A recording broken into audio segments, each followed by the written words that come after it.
Você acorda às 7 da manhã com um peso enorme no peito. Não é o gato, não é a típica ansiedade existencial. É pior. Você dormiu mal porque, na noite passada, sua mãe ligou por exatamente 25 minutos falando dos problemas dela com a vizinha e agora você sente literalmente o ressentimento dessa estranha que você nunca viu na vida. Bem-vindo à vida do empata crônico. Essa criatura mítica que absorve as emoções alheias como uma esponja absorve água suja no banheiro de uma estação de trem.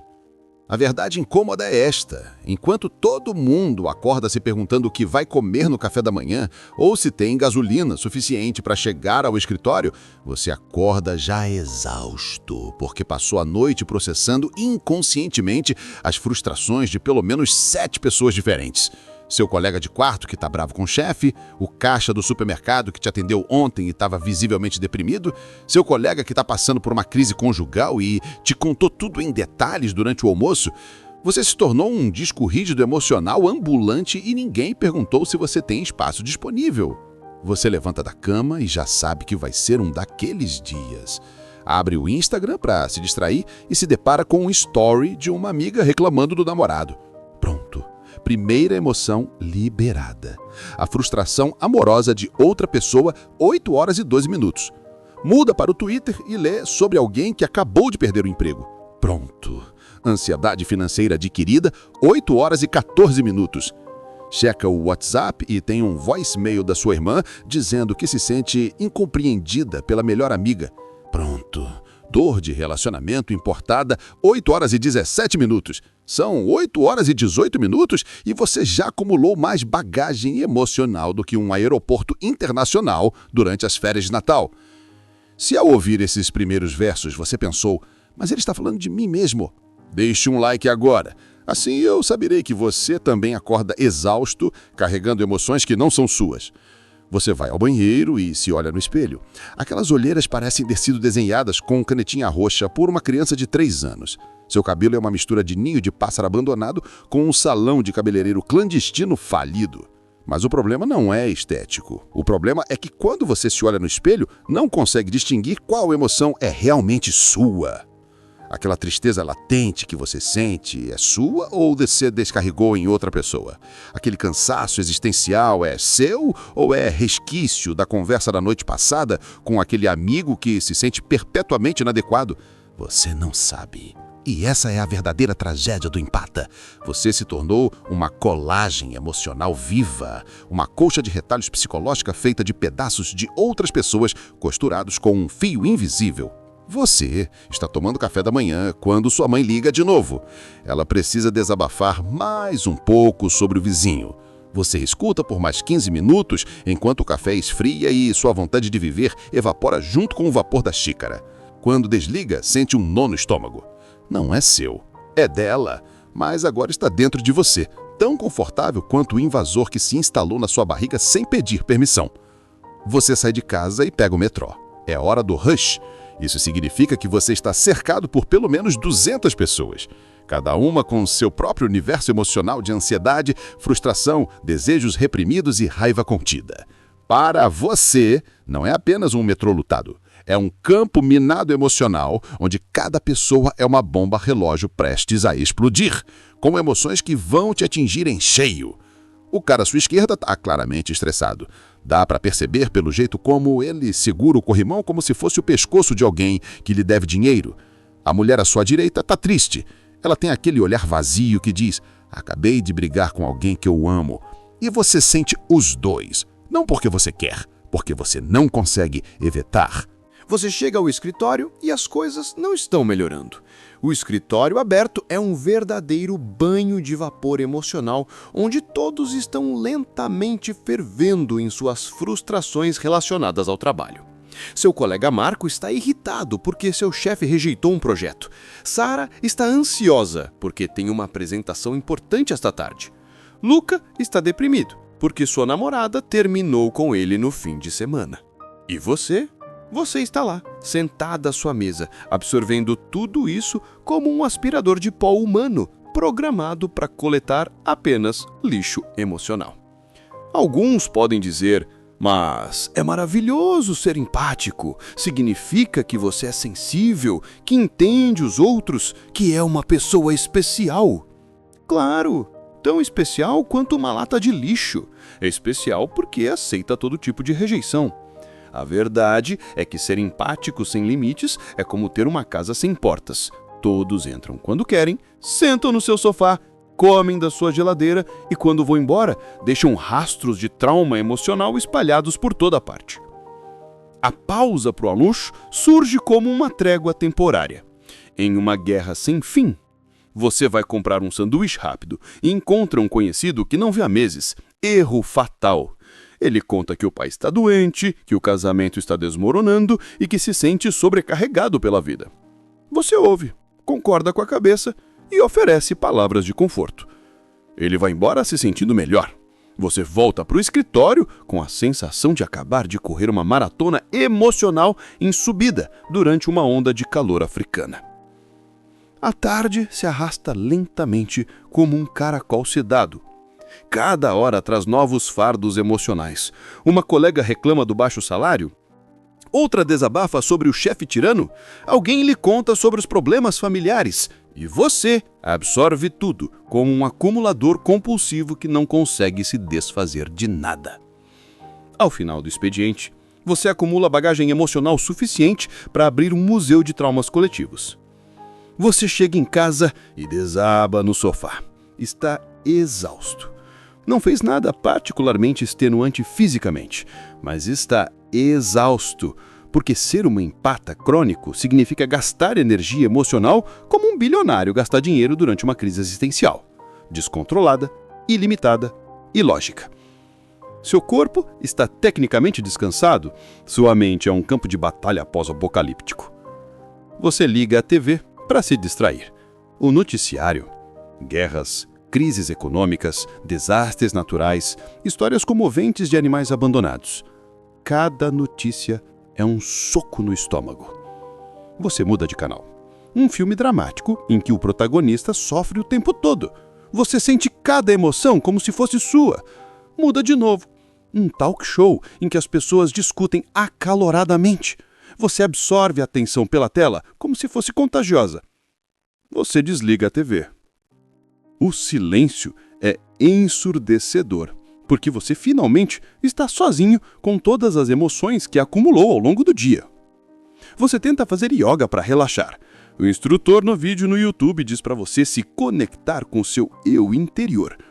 O problema é que seu eu interior está enterrado sob camadas de emoções alheias, como uma descoberta arqueológica soterrada por metros de entulho histórico. Você tenta meditar. O guia de meditação convida você a se desapegar do que não lhe serve. Mas como se desapegar de algo quando você nem consegue discernir o que é seu e o que pegou emprestado de outros sem permissão? A noite chega com a promessa de paz. Você se prepara para dormir, esperando uma noite de sono tranquila. Mas primeiro, você checa o celular. Grande erro.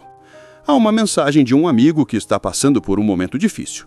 Ele escreve um texto enorme, detalhando sua dor em cada pormenor. Você lê tudo. Responde com palavras de apoio.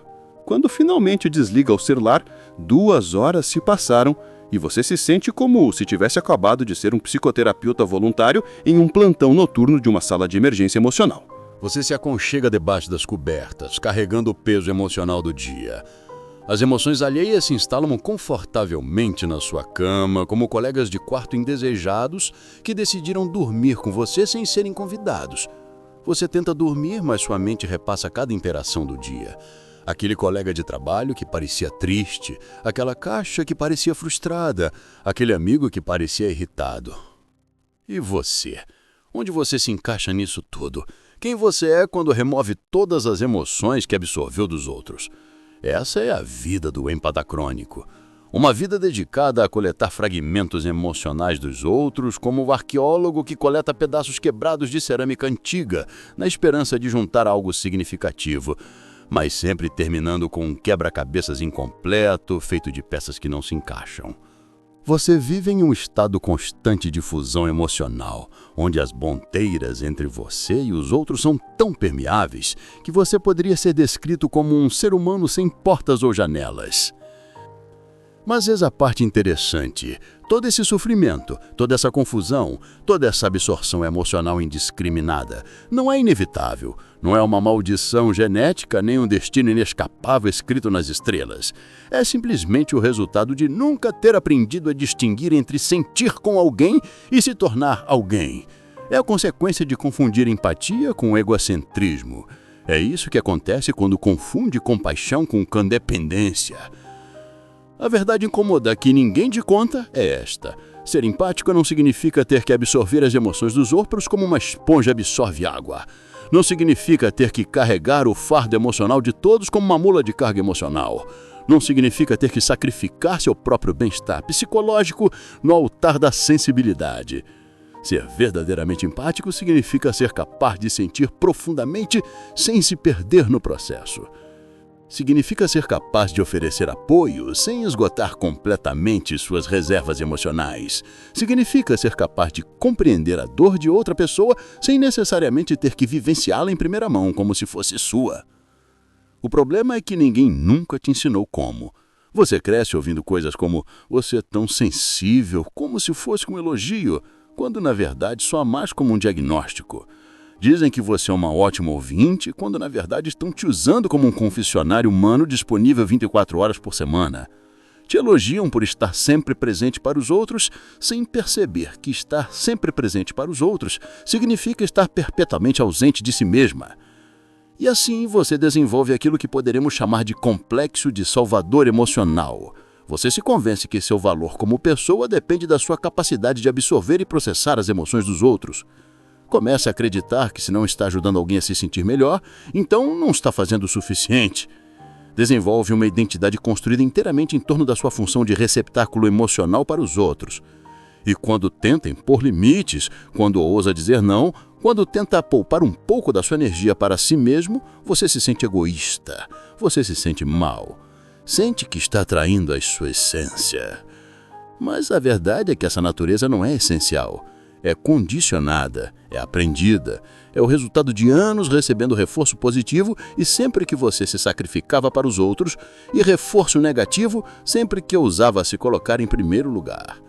Você foi treinado como um cão de Pavlov emocional para responder automaticamente às necessidades emocionais dos outros, mesmo que isso significasse ignorar completamente as suas próprias. Pense em todas as vezes que alguém lhe disse "você me entende", e você sentiu uma onda de calor e validação. Aquele momento lhe deu um senso de propósito, utilidade e valor. Mas o que aconteceu depois? Depois que essa pessoa se sentiu melhor e foi embora, você ficou com todas as emoções dela pesando como pedras no seu estômago. E, em vez de perceber que havia algo desequilibrado nessa dinâmica, você pensou: "Este é meu dom, esta é minha cruz a carregar." Você se aconchega debaixo das cobertas, carregando o peso emocional do dia. As emoções alheias se instalam confortavelmente na sua cama, como colegas de quarto indesejados que decidiram dormir com você sem serem convidados. Você tenta dormir, mas sua mente repassa cada interação do dia. Aquele colega de trabalho que parecia triste, aquela caixa que parecia frustrada, aquele amigo que parecia irritado. E você? Onde você se encaixa nisso tudo? Quem você é quando remove todas as emoções que absorveu dos outros? Essa é a vida do empatacrônico. Uma vida dedicada a coletar fragmentos emocionais dos outros, como o arqueólogo que coleta pedaços quebrados de cerâmica antiga, na esperança de juntar algo significativo, mas sempre terminando com um quebra-cabeças incompleto, feito de peças que não se encaixam. Você vive em um estado constante de fusão emocional, onde as ponteiras entre você e os outros são tão permeáveis que você poderia ser descrito como um ser humano sem portas ou janelas. Mas eis a parte interessante. Todo esse sofrimento, toda essa confusão, toda essa absorção emocional indiscriminada não é inevitável, não é uma maldição genética nem um destino inescapável escrito nas estrelas. É simplesmente o resultado de nunca ter aprendido a distinguir entre sentir com alguém e se tornar alguém. É a consequência de confundir empatia com egocentrismo. É isso que acontece quando confunde compaixão com codependência. A verdade incômoda que ninguém te conta é esta: ser empático não significa ter que absorver as emoções dos outros como uma esponja absorve água. Não significa ter que carregar o fardo emocional de todos como uma mula de carga emocional. Não significa ter que sacrificar seu próprio bem-estar psicológico no altar da sensibilidade. Ser verdadeiramente empático significa ser capaz de sentir profundamente sem se perder no processo. Significa ser capaz de oferecer apoio sem esgotar completamente suas reservas emocionais. Significa ser capaz de compreender a dor de outra pessoa sem necessariamente ter que vivenciá-la em primeira mão, como se fosse sua. O problema é que ninguém nunca te ensinou como. Você cresce ouvindo coisas como "você é tão sensível", como se fosse um elogio, quando na verdade soa mais como um diagnóstico. Dizem que você é uma ótima ouvinte, quando na verdade estão te usando como um confessionário humano disponível 24 horas por semana. Te elogiam por estar sempre presente para os outros, sem perceber que estar sempre presente para os outros significa estar perpetuamente ausente de si mesma. E assim você desenvolve aquilo que poderemos chamar de complexo de salvador emocional. Você se convence que seu valor como pessoa depende da sua capacidade de absorver e processar as emoções dos outros. Comece a acreditar que se não está ajudando alguém a se sentir melhor, então não está fazendo o suficiente. Desenvolve uma identidade construída inteiramente em torno da sua função de receptáculo emocional para os outros. E quando tenta impor limites, quando ousa dizer não, quando tenta poupar um pouco da sua energia para si mesmo, você se sente egoísta, você se sente mal. Sente que está traindo a sua essência. Mas a verdade é que essa natureza não é essencial. É condicionada, é aprendida, é o resultado de anos recebendo reforço positivo e sempre que você se sacrificava para os outros, e reforço negativo sempre que ousava se colocar em primeiro lugar.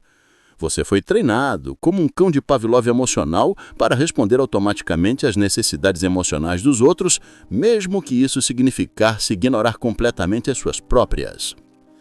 Pense em todas as vezes que alguém lhe disse "você me entende", e você sentiu uma onda de calor e validação. Aquele momento lhe deu um senso de propósito, utilidade e valor. Mas o que aconteceu depois?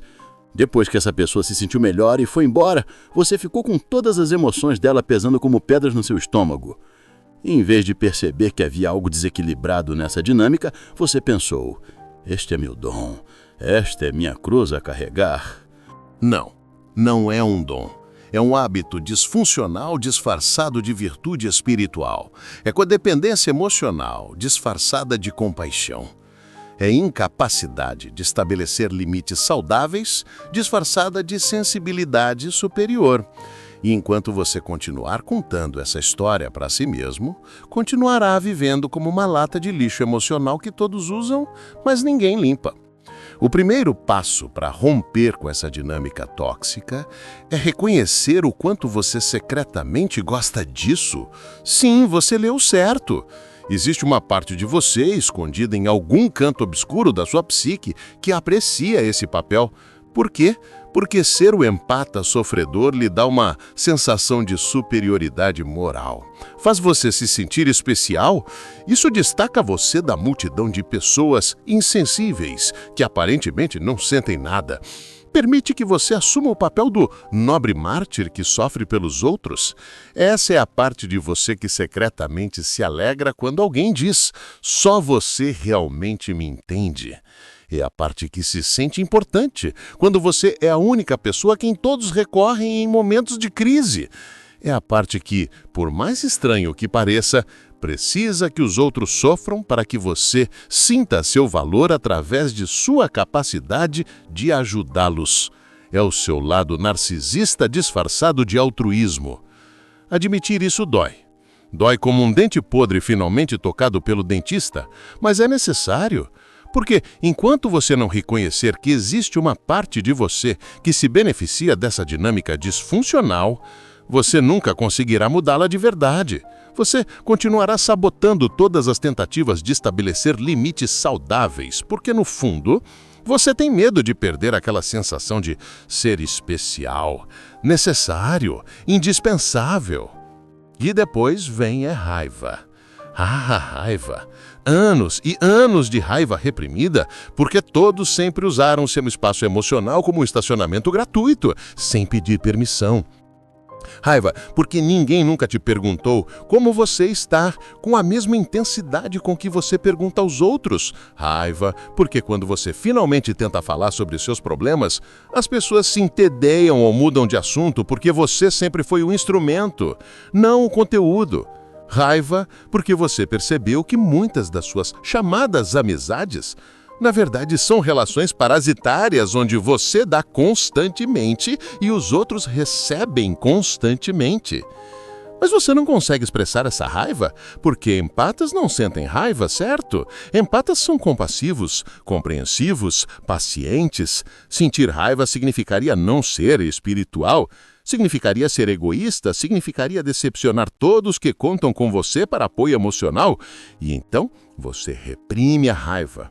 Você a sufoca, até que ela se transforme em um ressentimento crônico que corrói você por dentro como um ácido lento e invisível.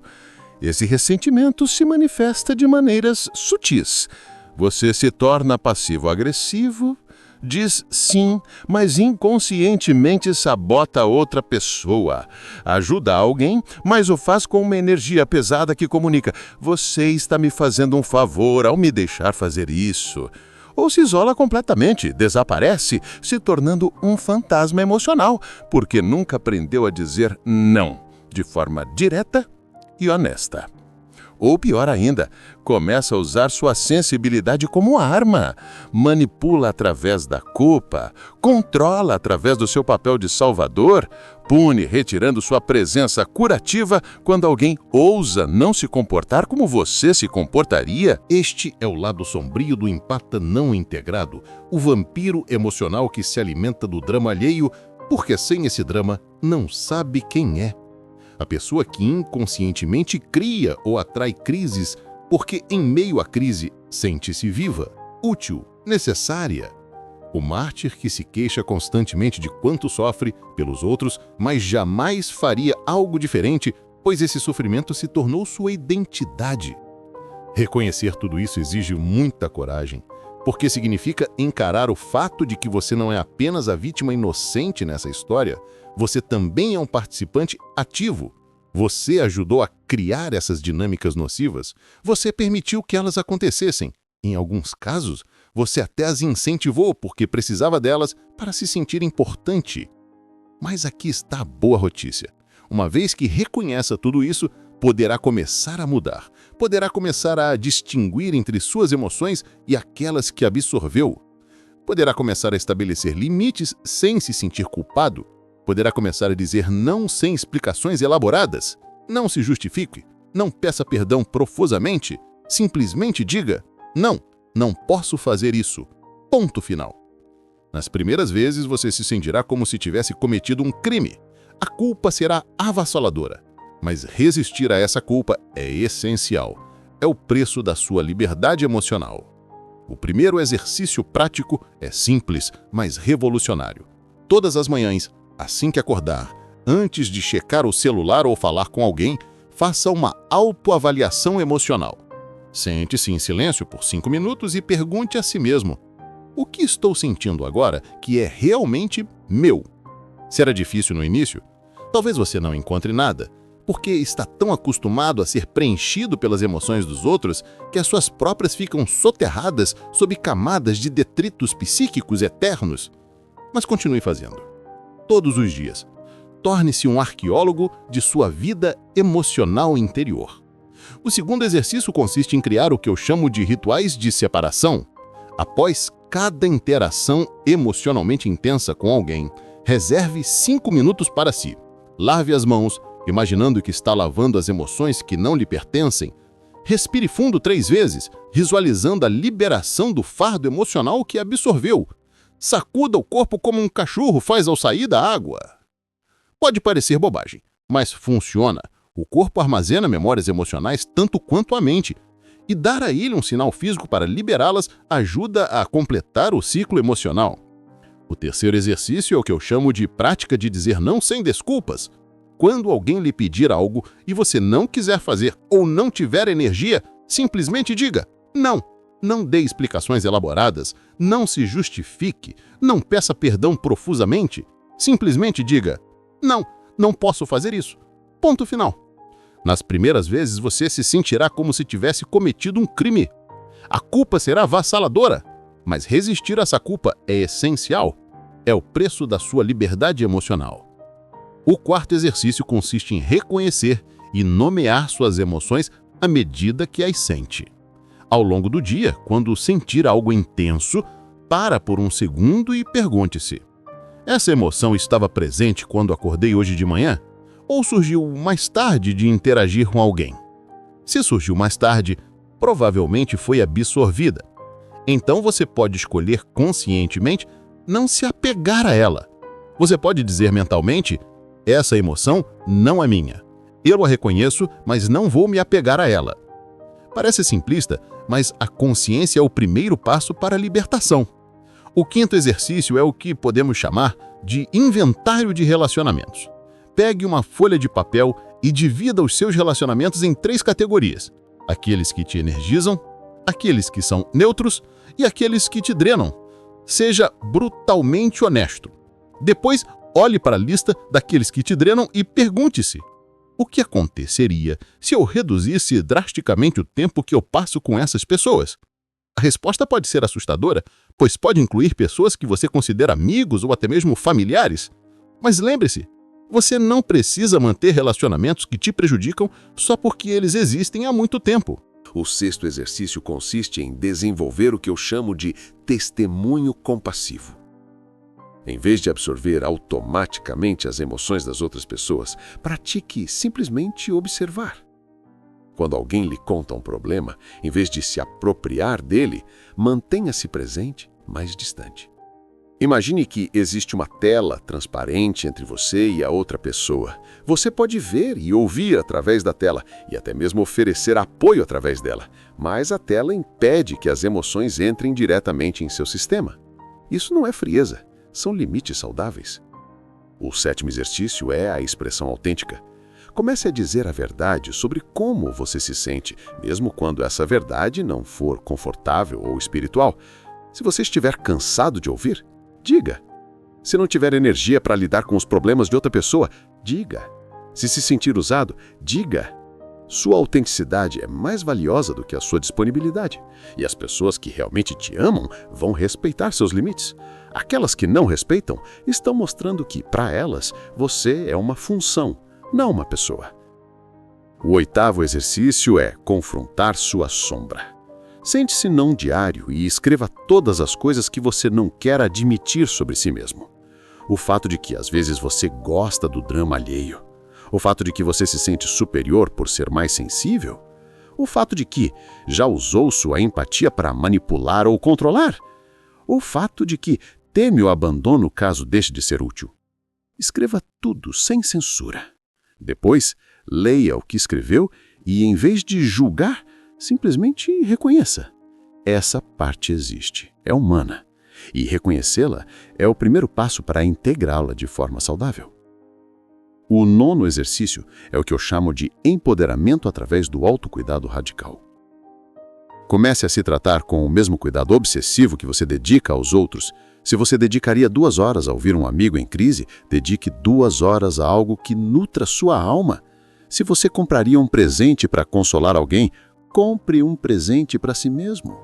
Se você diria palavras gentis para encorajar alguém, diga essas mesmas palavras para si mesmo, em frente ao espelho. Isso não é narcisismo, é justiça emocional. O 10º e último exercício é a prática da observação sem ação. Quando alguém lhe contar um problema, resista ao impulso automático de resolvê-lo. Simplesmente ouça. Não dê conselhos, não ofereça soluções. Não absorva as emoções da pessoa. Apenas ouça e, quando ela terminar, você pode dizer: estou ouvindo, ou parece difícil. Nada mais. Você descobrirá que a maioria das pessoas não quer que você resolva os seus problemas. Elas só querem ser ouvidas. E você pode oferecer isso sem sacrificar sua própria paz interior. A prática desses exercícios transformará radicalmente a sua experiência como empata. Você não se tornará menos sensível. Você se tornará conscientemente sensível. Você não deixará de sentir, você começará a sentir com discernimento. Você não se tornará frio ou distante, você se tornará afetuoso, mas com limites. Aberto, mas protetor. Compassivo, mas não codependente. Essa transformação não será fácil. As pessoas na sua vida que estavam acostumadas com a antiga você, aquela sempre disponível como um caixa eletrônico emocional, não vão gostar da mudança. Vão te chamar de egoísta, vão dizer que você mudou para pior, vão te fazer sentir culpada por impor limites. Alguns relacionamentos vão terminar, algumas amizades vão se desfazer. E tudo bem, porque você está se desapegando de conexões baseadas na sua disposição para sofrer, para abrir espaço para relacionamentos baseados em reciprocidade genuína. A jornada de um empata cronicamente esgotado para um empata consciente e equilibrado é longa e sinuosa. Haverá momentos em que você recairá em padrões antigos, dias em que absorverá tudo novamente, situações em que dirá sim quando queria dizer não. Mas cada vez que você perceber o que está acontecendo e escolher conscientemente de forma diferente, estará fortalecendo os seus limites psicológicos, estará reconquistando o território emocional que havia cedido anteriormente. E um dia, talvez depois de meses ou anos de prática constante, você vai acordar e perceber algo extraordinário. Você vai acordar se sentindo leve. As emoções que sentir serão suas. Você será capaz de distinguir entre a empatia saudável e a absorção tóxica. Você será capaz de ajudar os outros sem se esvaziar. Você sentirá compaixão, mas não será destruído por ela. Você estará presente para os outros sem estar ausente de si mesmo. Este é o seu direito inato como ser humano sensível. Você não nasceu para ser um receptáculo emocional para a humanidade. Você nasceu para sentir profundamente, sim, mas a partir de um lugar de plenitude interior, não de vazio. Sua sensibilidade não é uma maldição a ser bortada, é um dom a ser cultivado com sabedoria e limites saudáveis. A escolha é sua. Você pode continuar vivendo como sempre viveu, se esgotando pelos outros até não sobrar nada de você.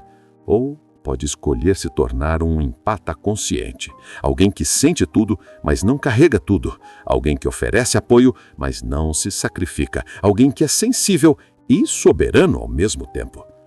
O mundo precisa de empatas, mas precisa de empatas que sejam íntegros, não quebrados, inteiros, não fragmentados, poderosos, não esgotados. Escolha a si mesmo, sua empatia não diminuirá. Ela se intensificará e, finalmente, se tornará o superpoder que sempre deveria ter sido, em vez da cruz que você pensava que deveria ser. Se esse vídeo te fez sentir menos sozinho, deixe um like e escreva "Eu me escolho" nos comentários. Quero saber que você decidiu parar de ser o saco emocional de todo mundo. E se inscreve, porque aqui aprendemos a sentir profundamente, sem morrer por dentro. Espero que você acorde amanhã sentindo apenas suas emoções. Sua sensibilidade é um superpoder, não uma maldição. Até o próximo vídeo. Tchau.